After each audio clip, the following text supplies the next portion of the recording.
Jeremy Joss, in your book, Dinosaur Derivatives, you talk about the irrationality of markets. So let's put it to the test, and we'll start off with LendingClub. You think this stock is overvalued, went public back in December around 15, now it's around 19. Tell me why you think it's way too pricey. Okay, so the thesis of my book is many stocks, there's this dislocation between market value and underlying value. LendingClub, trading 177 times PE, is basically a very traditional old loan broker. It's not doing anything very original at all. There's a total hype associated with the internet sales product it's got, quite unproven.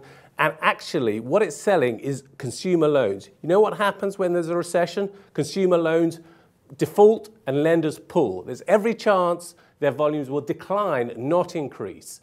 That's why it's overvalued. Another stock that you think is way too pricey is Amazon. Now, Amazon came out with great earnings this week, 45 cents versus the street 17 cents. Missed on sales, however. A lot of concern about Amazon for the past few years. Tell me why you think this is way too expensive. Because they never really deliver earnings, right? They've delivered decent revenue multiples. They're currently trading at a 450 times earnings multiple, okay? They are a lottery stock. They constantly try to say, here's a new strategy. We're going to go into groceries. We're going to go into e-commerce. We're going to go into hardware. And that's going to deliver the pop that'll generate earnings. It never happens. It just never happens. And the transparency in the data they provide is very low. The guidance they give to investors is very low. And so constantly they're playing on market sentiment. And they've done it for years, and it may continue for years, but the fundamentals just aren't there. And then finally, Twitter. Now, about 10% of this stock shares are already sold short, so there's a lot of skepticism about Twitter out there. So tell me what you think about this stock. How long can it continue without falling? 116 times PE, again, a massive multiple.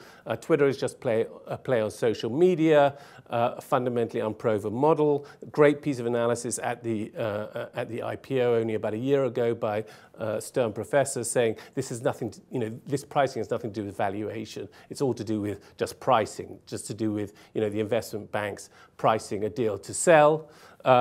They need about 300% increase in earnings over the next 2 years to justify this valuation. It's a stock which is still at its sort of IPO price.